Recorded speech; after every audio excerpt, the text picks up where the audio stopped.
बिस्मिल्लाहिर्रहमानिर्रहीम। तमाम देखने वाले स्टूडेंट्स को प्रोफेसर इकबाल हैदर भट्टी का सलाम। हम मैकेनिक्स का 9वां chapter projectile motion of projectile कर रहे हैं और तमाम आर्टिकल्स कंप्लीट करने के बाद हम एक्सरसाइज के क्वेश्चंस कर रहे हैं। इससे पिछले लेक्चर्स में आप पहले 3 क्वेश्चंस को डिस्कस कर चुके हैं। आज हम इसका क्वेश्चन नंबर 4 डिस्कस करने जा रहे हैं, जिसकी स्टेटमेंट जो है ये काफ़ी लंबी है, लेकिन लंबी स्टेटमेंट से आपने घबराना नहीं है, ठीक है। सिर्फ आपने स्टेटमेंट पढ़नी है और पढ़ने के साथ साथ वैसे ही क्वेश्चन को आपने करते जाना है। स्टेटमेंट से पहले पढ़ते हैं इसको। N aeroplane is flying with constant speed v not. एक प्लेन है जो कि कांस्टेंट स्पीड v नॉट के साथ मूव कर रहा है, ठीक है। तो हम ये सपोज कर लेते हैं कि let at time t is equal 0 plane की पोजीशन जो है वो क्या है, a है, और ये मूव कर रहा है वेलोसिटी v नॉट के साथ। Let at t is equal to 0 at t is equal to 0 the position of the plane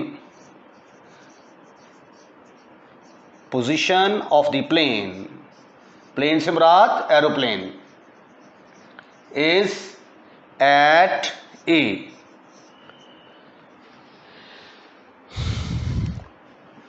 which is moving with velocity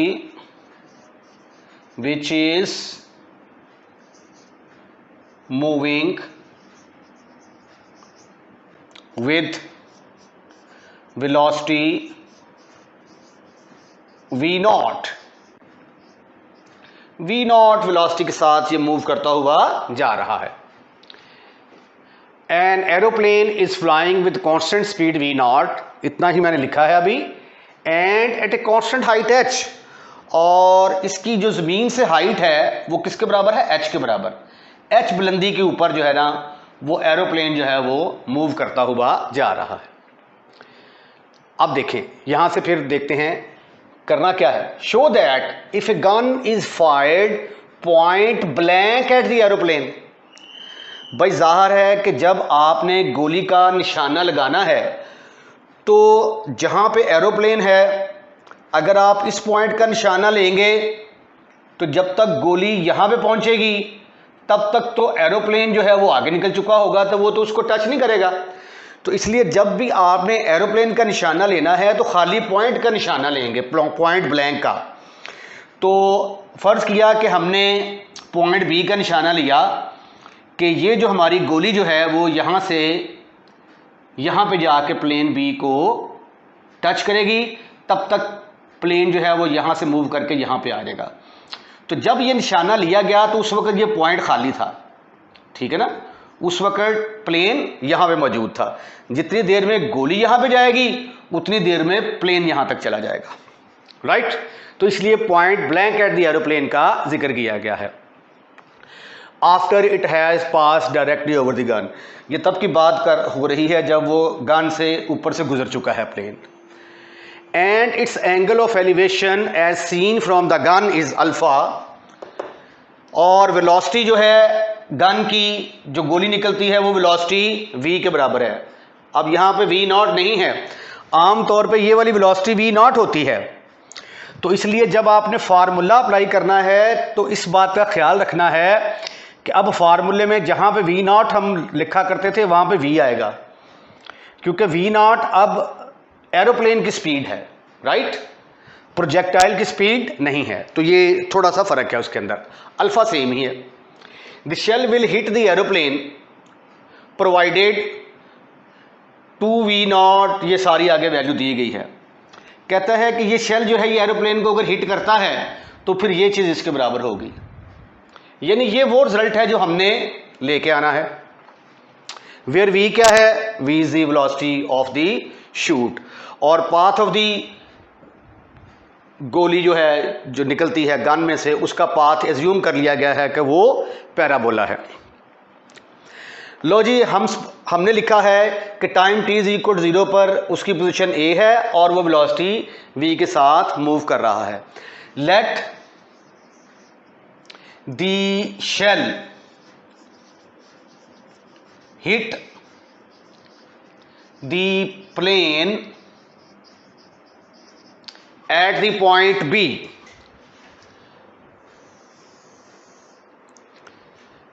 eight the point B. फर्ज कर लिया कि ये उसको जाके पॉइंट बी के ऊपर हिट करता है। अब बी के कोऑर्डिनेट जो है ना, ये हमने निकालने हैं। ठीक है, अब हम देखेंगे कि बी के कोऑर्डिनेट्स क्या हैं। Now we have to find the coordinates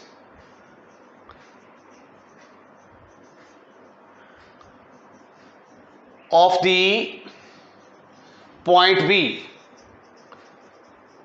जब पॉइंट बी के कोऑर्डिनेट्स निकल आएंगे तो फिर ये वाला पॉइंट बी चूंकि पाथ ऑफ द प्रोजेक्टाइल के ऊपर लाई कर रहा है तो लिहाजा उसकी इक्वेशन को सेटिस्फाइड करेगा। तो इसके जो कोऑर्डिनेट निकलेंगे वो पाथ ऑफ द प्रोजेक्टाइल के अंदर पुट करके तो हम ये वाला रिजल्ट निकाल लेंगे। ठीक है जी। फ्रॉम फिगर में से आप देख सकते हैं कि बी के कोऑर्डिनेट क्या हैं। यहां से लेकर यहां तक एक्स एक्सिस के लॉन्ग ओ से लेकर एम तक फासला तय किया और वाई एक्सिस के लॉन्ग बी से लेकर एम तक फासला तय किया।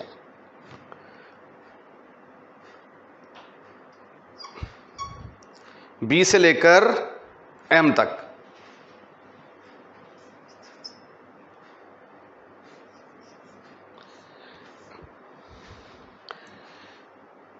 राइट। तो अब हमने जो है इसके जो है ना ये सिर्फ कोऑर्डिनेट निकालने हैं। ये हमारा अगला टारगेट है। अब देखिए ये जो बी से लेकर एम तक है और ए से लेकर एल तक ये एच के बराबर है। बट बी एम और ए एल ये आपस में बराबर हैं और ये किसके बराबर है? एच के बराबर। तो फिर बी के कोऑर्डिनेट किसके बराबर आ जाएंगे? बी के कोऑर्डिनेट्स बराबर आ जाएंगे। अब ओ से लेकर एम तक जो है ये किसके बराबर है? ये ओ से लेकर एल तक प्लस एल से लेकर एम तक। तो ये आ जाएगा ओ से लेकर एल तक प्लस एल से लेकर एम तक। बी एम जो है ये हमारे पास एच की शक्ल में मौजूद है। अब हमारा अगला टारगेट जो है वो ये है कि हमने ओ एल और एल एम कैलकुलेट करना है। फ्रॉम फिगर में से आप देख सकते हैं कि जितनी लेंथ एल एम है उतनी ही लेंथ ए भी है। L M is equal to A B.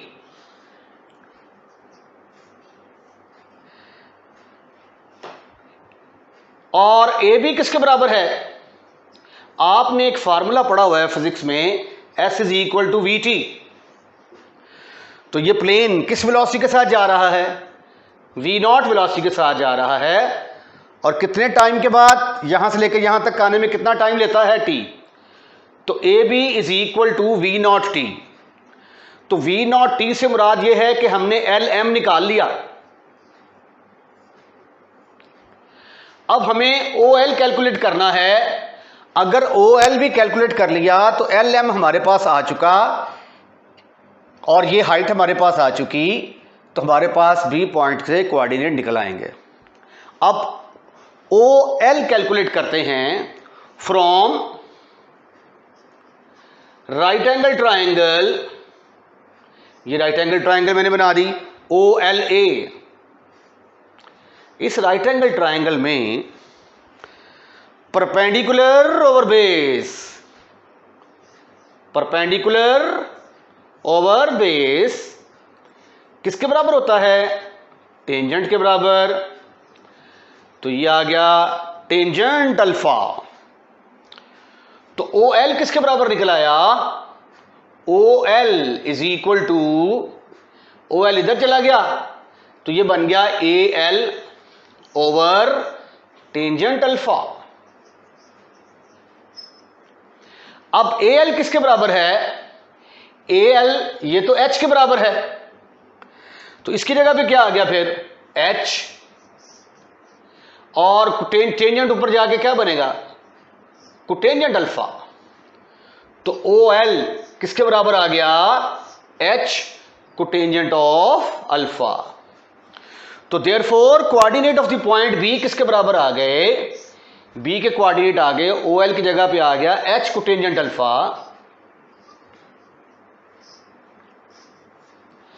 Plus L M की जगह पे क्या आएगा? L M is equal to A B V naught T, V naught T comma H. अब ये वाला जो हमारा पॉइंट है ये पाथ ऑफ द प्रोजेक्टाइल के ऊपर लाई करेगा। It lies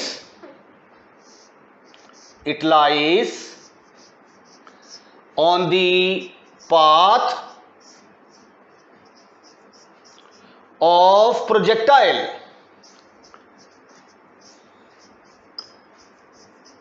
whose equation is, अब देखें जी पाथ ऑफ द प्रोजेक्टाइल के तीन इक्वेशंस हैं आपके पास। पहली तो है पैराबोलिक, तो पैराबोलिक तो इस्तेमाल नहीं हो सकती क्योंकि इसके अंदर हॉरिजेंटल रेंज का और वर्टेक्स वगैरह का जिक्र नहीं है, इसलिए वो तो मुकाबले से बाहर हो गई। दूसरी जो है एक बच्ची है पैरामीट्रिक फॉर्म और एक बचती है y is equal to X tangent alpha वाली। अब पॉइंट के अगर कोऑर्डिनेट बड़े हो ना तो फिर आप पैरामीट्रिक फॉर्म यूज़ किया करें, ठीक है। अगर पॉइंट छोटा हो h कॉमा के a माइनस एच इस तरह का हो तो फिर आप y is equal to X tangent वाली इक्वेशन इस्तेमाल कर लिया करें। तो इसलिए मैं अब अपनी सहूलत के लिए क्या करूँगा ताकि मेरी कैलकुलेशन आसान रहे, मैं पैरामीट्रिक फॉर्म यूज़ करूँगा। x is equal to V not cos of alpha into T. लेकिन अब वेलोसिटी वी नॉट जो है वो चेंज हो चुकी है, वो किसके बराबर है? v के बराबर, क्योंकि वी नॉट प्लेन की वेलोसिटी है, तो लिहाजा वी नॉट की जगह पे मैं क्या लगाऊंगा? सिर्फ v। इसी तरह y is equal to v sine of alpha t minus 1/2 G T square. ये मेरे पास दो वैल्यूज आ गई। अब x की जगह पे मैं क्या पुट करूंगा? ये वाली वैल्यू, और y की जगह पे क्या पुट करूंगा? मैं simple h। Put b h cotangent alpha plus v not t comma h in it, right. तो फिर ये देखिए ये इक्वेशन x की जगह पे क्या पुट करने जा रहा हूं मैं? h cotangent alpha plus V naught T, h cotangent alpha V naught T is equal to v cos of alpha into T. इसका नाम कुछ रख लेते हैं हमने कोई नाम नहीं रखा अभी तक, इसका नाम नंबर 1। y की जगह पे क्या आने वाला है? h is equal to v sine of alpha t, v sine of alpha t minus 1/2 G T square. इसका नाम नंबर 2 रख दें। अब आप ऐसा करें कि इक्वेशन नंबर 1 में से t की वैल्यू निकाल के वो इक्वेशन नंबर 2 के अंदर पुट करते हैं। फ्रॉम 1 में से आप ऐसा करें कि h कोटेंजेंट अल्फा को एक तरफ कर लें, is equal to v cos of alpha into t minus v naught t. This is further equal to h cotangent alpha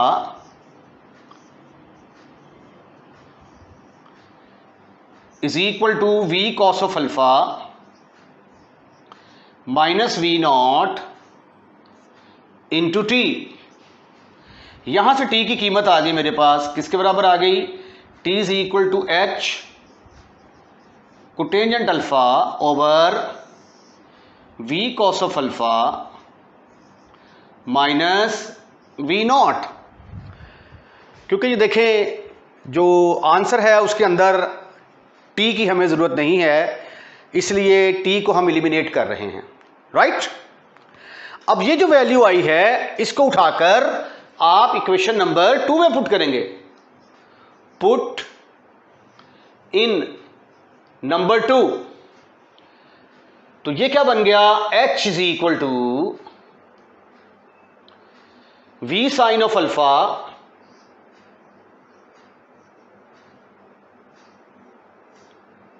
into t की जगह पे इतनी बड़ी रकम h cotangent alpha over v cos of alpha minus v naught, bracket close, minus 1/2 G को ऊपर लिख लेते हैं ऐसे करके, g/2. टी स्क्वायर से मुराद इसका स्क्वायर, तो ये बन जाएगा h square cotangent square alpha over v not v cos of alpha minus v naught का स्क्वायर आ जाएगा जी. ठीक है जी. अब हमें v not cos alpha minus v not, तो v not cos alpha minus v not ये जो वैल्यू है इसके साथ दोनों तरफ मल्टीप्लाई कर दें. मल्टीप्लाई बोथ साइड बाई, यहां से h कॉमन ही नजर आ रहा, तो पहले आप ऐसा करें कि h कॉमन निकालें, डिवाइड बाई h कर दो, डिवाइड बाई h. इधर रह गया 1 is equal to v sine of alpha, h तो बाहर चला गया, इधर रह गया cot of alpha divided by v cos alpha minus v naught minus g/2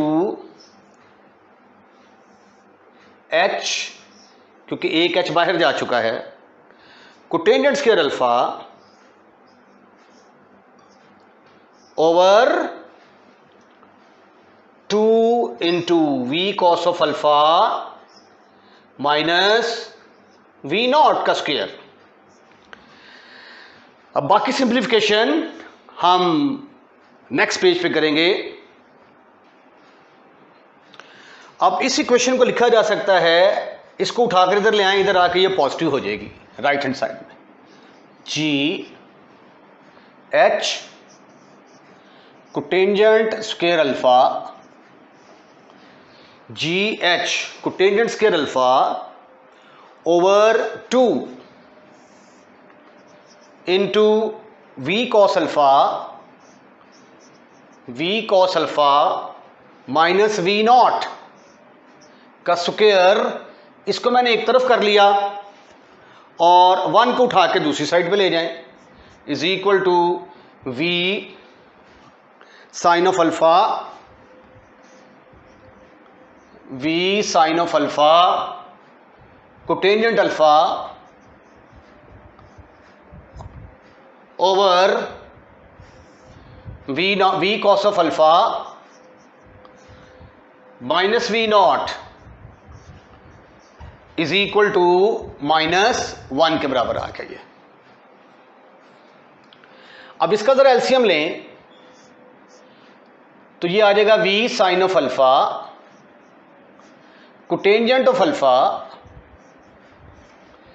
minus v cos of alpha minus v naught divided by v cos of alpha minus v naught is equal to G H cotangent square alpha over 2 into V cos of alpha minus V naught का square. अब आपको जी H एक तरफ चाहिए, अब आपने जी H को एक तरफ रखना है, बाकी तमाम टर्मों को उठाकर दूसरी साइड पे ले जाना है। तो ये देखिए ये स्क्वायर है, ये पावर 1 है, तो ये आपस में कट गए, तो ये आ गया G H is equal to, ये ऊपर चला गया इधर 2 into V cos of alpha minus V naught का स्क्वायर, ब्रैकेट के अंदर आ गया v sine of alpha minus cotangent alpha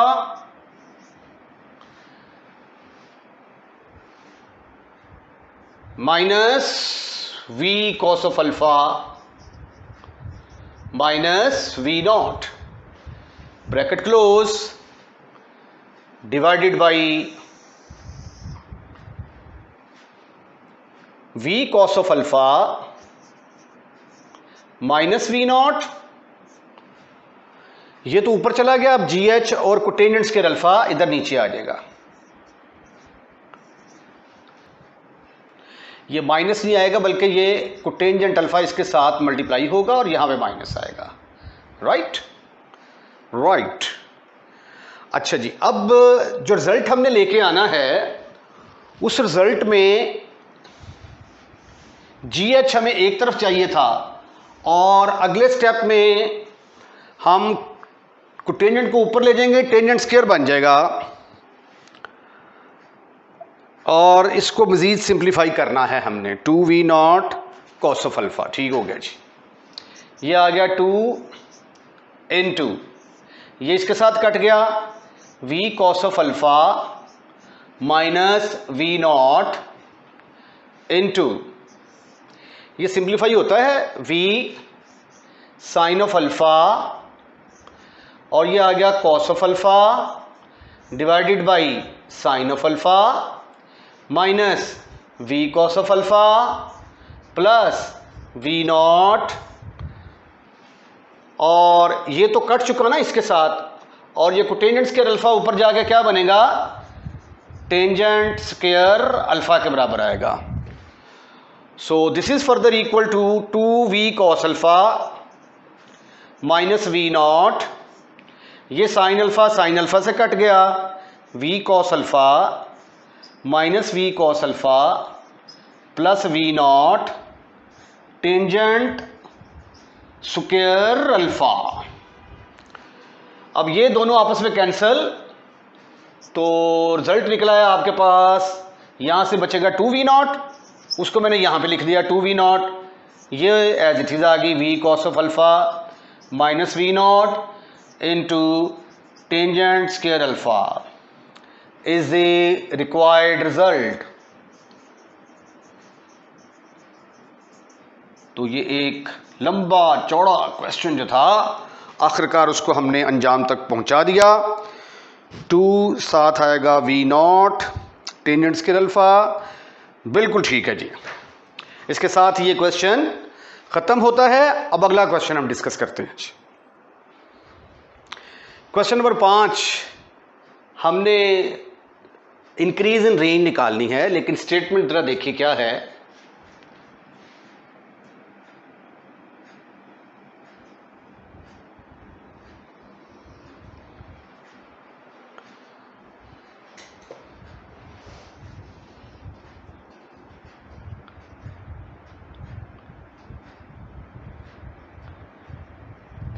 find the range of the rifle bullet when alpha is the elevation of projection and V naught is the speed.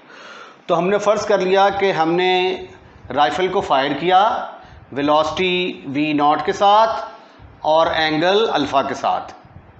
तो इसके जो हैं component, velocity के दो कंपोनेंट होंगे, एक हॉरिजेंटल कंपोनेंट होता है और एक वर्टिकल कंपोनेंट होता है, V not sine of alpha. तो पहले आपने सिंपल ऐसे रेंज निकालनी है अगर फायर किया जाता है वेलोसिटी वी नॉट और एंगल अल्फ़ा के साथ। उसके बाद फिर क्या करते हैं, आप एक गाड़ी के अंदर सवार हो जाते हैं, कार के अंदर सवार हो जाते हैं।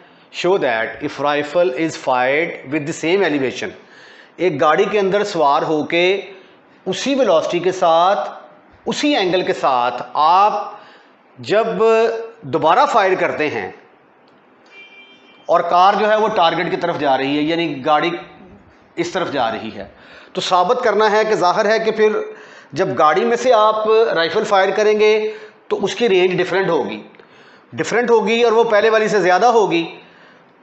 तो जो रेंज गाड़ी में फायर करने से आती है और जो पहले आपने रेंज निकाली थी, दोनों को आप माइनस कर देंगे तो वो जो रेंज के अंदर इजाफा हुआ होगा वो इजाफा हमारा निकल आएगा।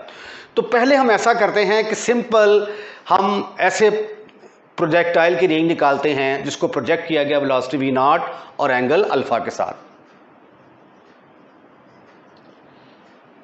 Late rifle is fired, rifle is fired with velocity v naught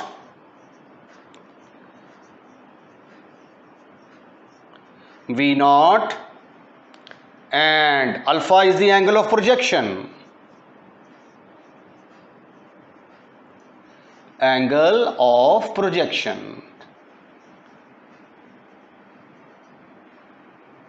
then the horizontal component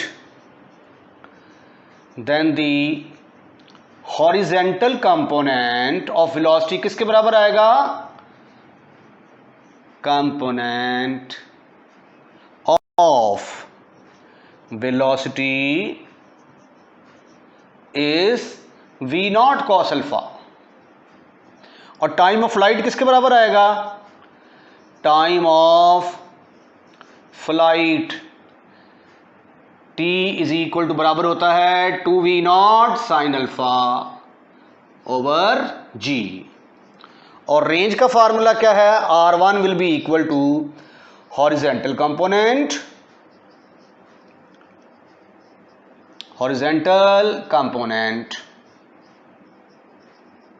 of velocity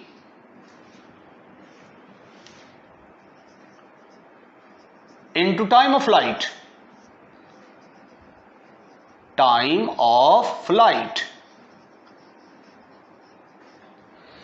ये भी मैंने आपको बताया था रेंज निकालने का तरीका है, या फिर आप equation of the path of the projectile लिख के वहां से वर्टेक्स के कोऑर्डिनेट निकालें और x की वैल्यू एब्सिसो का ट्वाइस करके तो भी आप निकाल सकते हैं। तो r1 यहां पे किसके बराबर आ गया, horizontal component of velocity v naught cos alpha के बराबर है, into time of flight 2v not sine alpha over g के बराबर है। इसका नाम रख देते हैं हम नंबर 1,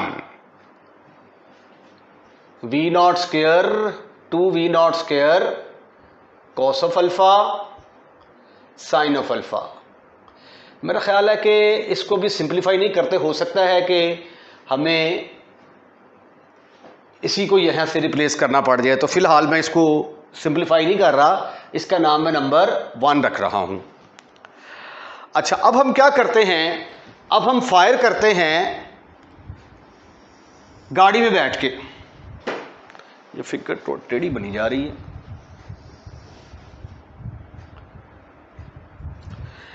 नाउ अब दूसरी रेंज निकालते हैं। Now we fire the gun from a car moving with velocity v towards the target, towards the target. Therefore horizontal component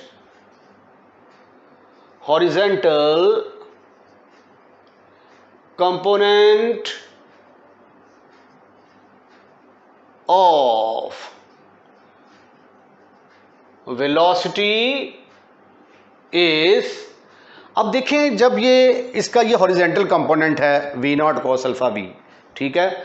अब गाड़ी भी जो है वो हॉरिजेंटली मूव कर रही है, तो इसका जो कंपोनेंट है v naught cos alpha v, ये यहाँ से चेंज होके v naught cos of alpha plus v में चेंज हो जाएगा, ठीक है। तो हॉरिजेंटल कंपोनेंट ऑफ वेलोसिटी किसके बराबर आ जाएगा फिर, v naught cos of alpha plus ये कार की जो स्पीड है वो इसके अंदर ऐड हो गई। और अगर फर्ज किया कार इसकी ऑपोजिट डायरेक्शन में होती तो फिर इसने माइनस हो जाना था। तो अब इस केस में रेंज किसके बराबर आ गई, r2 बराबर है horizontal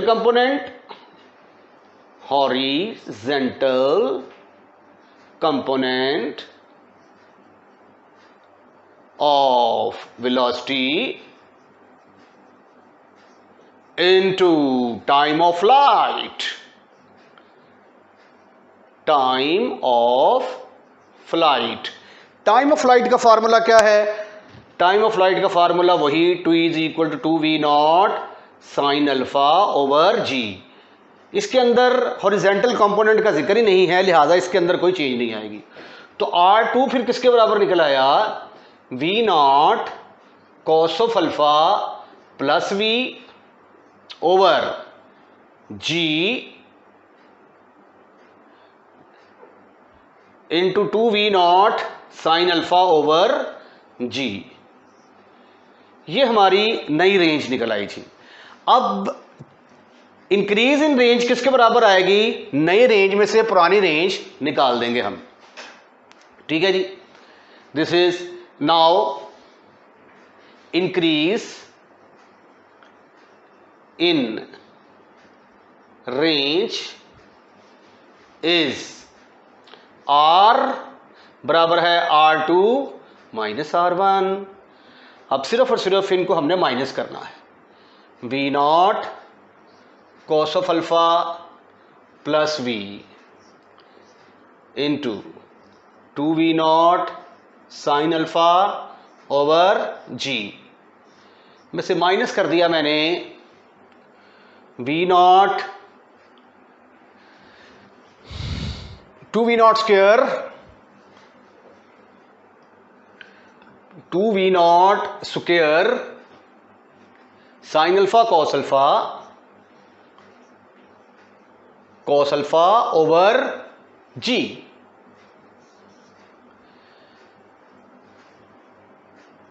to V naught square sine alpha cos alpha over G. ये थी नंबर 1।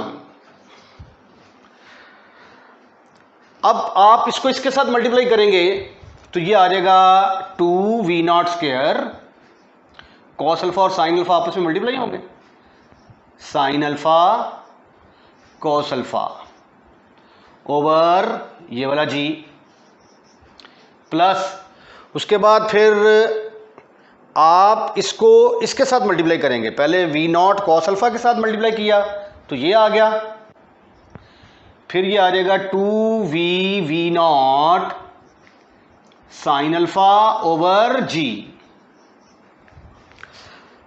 इसको इसके साथ मल्टीप्लाई कर दिया। अब ये वाली आ गई मनफी 2v not square sine alpha cos alpha over G. ये दोनों वैल्यूज आपस में, ये वाली वैल्यू इसके साथ खत्म, फिनिश, खल्लास। तो R किसके बराबर आ गया, increase in range 2v V not sine alpha over G. तो यही हमने साबित करना था, 2v0v sine alpha over G is the required increase in the range. ठीक है जी। इसके साथ ही ये वाला क्वेश्चन इख्तिताम पजीर होता है और इसके साथ ही आज का लेक्चर हम यहीं पे वाइंड अप करते हैं। अगर आपको हमारा लेक्चर पसंद आया है तो चैनल सब्सक्राइब करना मत भूलिएगा। अपना ख्याल रखिएगा। अल्लाह हाफिज़।